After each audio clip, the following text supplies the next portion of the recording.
बिस्मिल्लाहिर्रहमानिर्रहीम अस्सलामुअलैकुम। आज मैं आपके साथ शेयर करूंगी रमज़ान के हवाले से एक बहुत ही स्पेशल सी रेसिपी। बस आपने इसको रमज़ान में बना के रख लेना है, अभी से बल्कि बना के रख लीजिए, इसको स्टोर कर लीजिए और रमज़ान में अपने टाइम की बचत कीजिए, अपनी ज़िंदगी को आसान कीजिए। और आज हम जो चीज़ बना रहे हैं वो है पकोड़ा प्रीमिक्स।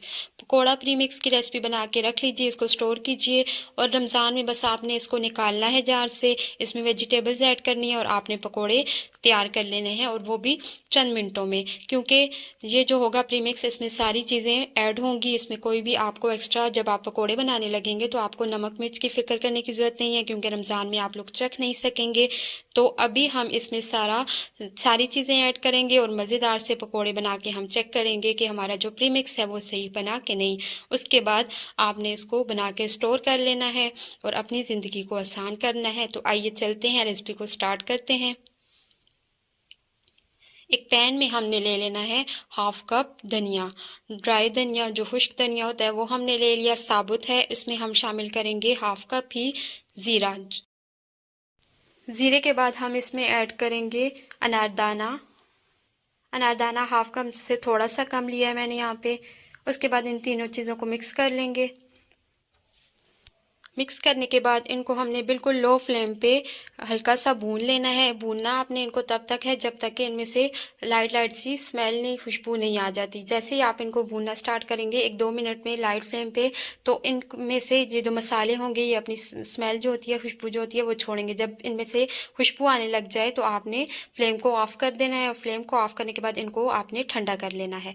तो यहाँ पे मेरे जो मसाले हैं वो रोस्ट हो चुके हैं, भून चुके हैं। उसके बाद मैंने इनको नीचे उतार लिया था। अब हम इसको ग्राइंड करेंगे। तो ग्राइंड करने के लिए पहले आपने इनको ठंडा कर लेना है, वरना आपकी जो मशीन है वो ख़राब हो सकती है। तो यहाँ पे हम इसको डालेंगे ब्लेंडर में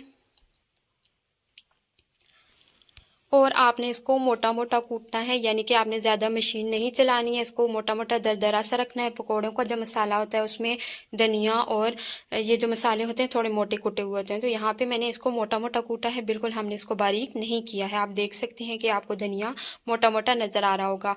कुछ जो दाने थे अनार दाने के वो बिल्कुल नहीं पिसे थे, तो उसको अलग से हमने उसका पेस्ट मैंने बना लिया था, वो हम बाद में डालेंगे। अब ये है धनिया, हरा धनिया लेके उसको आपने ड्राई कर लेना है, वो हम ऐड कर देंगे। क्वांटिटी आप साइड पे चेक कर लीजिएगा कितनी चीज़ की कितनी क्वांटिटी है।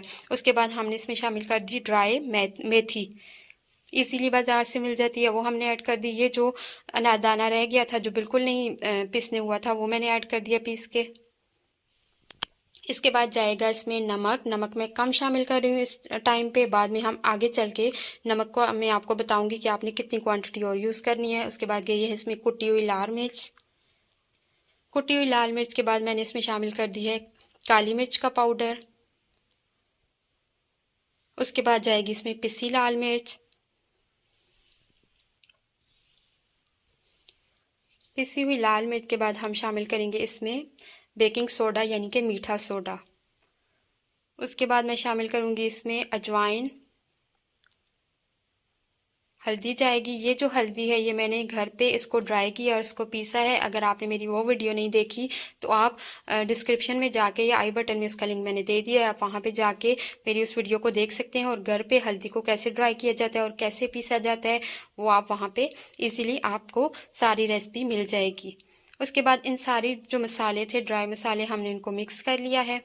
अच्छा, इन मसालों को मिक्स करने के साथ ही या इन मसालों को जब आप रेडी करने के लिए निकालेंगे तो पूरे रूम में जहाँ पे भी आप ये बनाएंगे इन मसालों की खुशबू और इनकी महक जो होगी वो पूरे रूम में फैल जाएगी। आप एक दफ़ा ज़रूर बनाइएगा और आप फिर अगर बाज़ार से पकौड़ा मसाला लाते हैं तो आप वो लाना भूल जाएंगे, क्योंकि ये बहुत ज़बरदस्त और बहुत इसकी अच्छी सी स्मेल होती है। और जब आप पकौड़े बनाएंगे तो फिर तो उन पकौड़ों का जायका आप हमेशा याद रखेंगे जो आप इस मसाले से बनाएंगे, क्योंकि बाज़ार वाला पकौड़ा मिक्स जो होता है वो इतना अच्छा नहीं होता, उसमें बिल्कुल भी खुशबू नहीं होती है और वो बहुत ज़्यादा अच्छी क्वालिटी के मसालों से बनाया भी नहीं जाता है। अब यहाँ पे हमने इसको भर लिया एक जार में, किसी भी जार में आप इसको भर के इजीली सेव कर सकते हैं। एक तरीका इसका ये है कि आप इसको जार में डाल लें और जार कि जब भी आप पकौड़े बनाने लगें तो आप इस जार को ओपन करें, मिक्स करें इसको बेसन में और आप इजीली पकौड़े बनाएं और बहुत ज़बरदस्त और बहुत शानदार से पकौड़े इससे बन जाएंगे। यहाँ पे इसको मैंने टैग भी लगा दिया है। अब फर्स्ट तरीका जो है वो मैं आपको बता रही हूँ, क्योंकि हमने नमक कम डाला था पकोड़ा मिक्स में, तो इसमें बेसन में जाएगा नमक। हाफ कप बेसन यहाँ पे मैंने लिया है, उस हिसाब से हाफ टी स्पून मैंने यहाँ पे नमक डाल दिया, क्योंकि थोड़ा सा मसाले में भी नमक मैंने डाला था। उसके बाद हाफ कप के लिए 1 table spoon more than enough है। ये मसाला आप 1 टेबल स्पून डालेंगे हाफ कप में बेसन में, तो आपका जो पकोड़े हैं बहुत ही ज़बरदस्त निकलेंगे। उसके बाद हमने इसमें पानी डाला है, पानी डाल के इसको बेसन का घोल बना लेंगे अच्छा सा थिक सा। और उसके बाद मैं आपको इस बेसन से पकोड़े निकाल के भी बताती हूँ। उसके बाद मैं आपको नेक्स्ट जो तरीका है, सेकंड जो मेथड है, आप किस तरह से इसका प्रीमिक्स बना के सेव कर सकते हैं वो भी मैं आपको बताऊँगी। लेकिन यहाँ पे हम मज़ेदार से पकोड़े बनाएंगे पहले। तो आलू मैंने काट के रख दिए थे। उसके बाद जैसे ही ऑयल गर्म होगा तो हम अपने पकोड़े डाल देंगे इसमें। बहुत ज़बरदस्त और बहुत ही मज़ेदार से पकोड़े बनते हैं। और आप ये पकोड़े अगर आप खाएंगे तो आप दूसरे पकोड़ों को जो आपने बाज़ार वाले मसाले से बनाए होंगे आप उनको भी भूल जाएंगे। बहुत ज़बरदस्त से इनकी खुशबू होती है। तो यहाँ पे हमने पकोड़े जो है एक तरफ से फ्राई होने के बाद उनकी साइड को टर्न कर लेंगे। तो जैसे ही पकोड़ों का दोनों तरफ से मज़ेदार सा कलर आ जाएगा, प्यारा सा कलर आ जाएगा, तो हम इसको निकाल लेंगे। मज़ेदार और बहुत ही यमी से पकोड़े तैयार हैं। और इनमें मसाला जो आपको मैंने बताया है उसी क्वांटिटी से ऐड कीजिएगा, तो आपके जो ज़बरदस्त से पकोड़े हैं वो तैयार हो जाएंगे। अगर आप बहुत ज़्यादा स्पाइसी पसंद करते हैं तो आप थोड़ा सा इसको मसाले को बढ़ा सकते हैं, लेकिन इतनी क्वांटिटी में अगर ऐड करेंगे तो ज़बरदस्त से पकोड़े बनने वाले हैं। तो अब चलते हैं सेकंड मेथड की तरफ। सेकंड मेथड ये है कि आपने लेना है 1 किलो बेसन। 1 किलो बेसन इस जो मसाले का क्वांटिटी है उसके हिसाब से बिल्कुल परफेक्ट है। जो जितना मसाला हमने बनाया है वो हम 1 किलो बेसन के लिए काफ़ी होगा। तो इसको मसाले को हमने शामिल कर दिया है बेसन में, और इसको आपने अच्छे से कर लेना है मिक्स। अब बेसन मिक्स हो गया, लेकिन हमने नमक डाला था कम, तो वो अभी हम शामिल करेंगे इस प्री मिक्स में। दूसरी मेथड जो था उसमें आप उसी टाइम पे जब आप बनाने लगेंगे पकौड़े तो आप उस वक्त शामिल कर सकते हैं बेसन, लेकिन इस मेथड में हम बेसन में नमक जो है वो ऐड करेंगे, क्योंकि जब भी आप प्रीमिक्स बनाएंगे तो आपको सारी चीज़ें बनी हुई मिलें, और उसके बाद जब आप पकोड़े बनाने लगें तो आपको कुछ भी ऐड करना ना पड़े इस प्रीमिक्स में। तो अब यहाँ पे चेक कर लेंगे कि हमारा नमक में सारी चीज़ें सारे मसाले बिल्कुल परफेक्ट हैं, यानी थोड़े से पानी में थोड़ा सा बेसन ऐड करेंगे, घोल बना के चख लीजिए। और उसके बाद जब मैंने इसको चखा तो मुझे थोड़ी सी मिर्चें कम लगी हैं, तो यहाँ पर मैं शामिल कर दूँगी इसमें दड़ा मिर्च यानी कि चिली फ्लेक्स 2 टेबल स्पून, और पिसी हुई मिर्च हम शामिल करेंगे इसमें 1.5 टेबल स्पून। अब दोनों मिर्चें ऐड कर दी हैं। अब जो हमारे मसाले हैं वो बिल्कुल परफेक्ट हो चुके हैं। इसको मिक्स कर लिया हमने दोबारा से।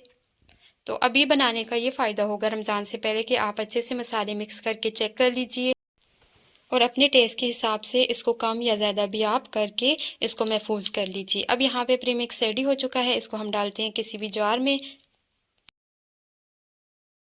और जार को बंद करके आप इसको महीनों तक महफूज रख सकते हैं, और आप इसको रमज़ान में इजीली यूज़ कर सकते हैं। अब आते हैं इसी जो हमने प्रीमिक्स बनाया उससे पकोड़े बनाने के लिए हमने क्या करना है।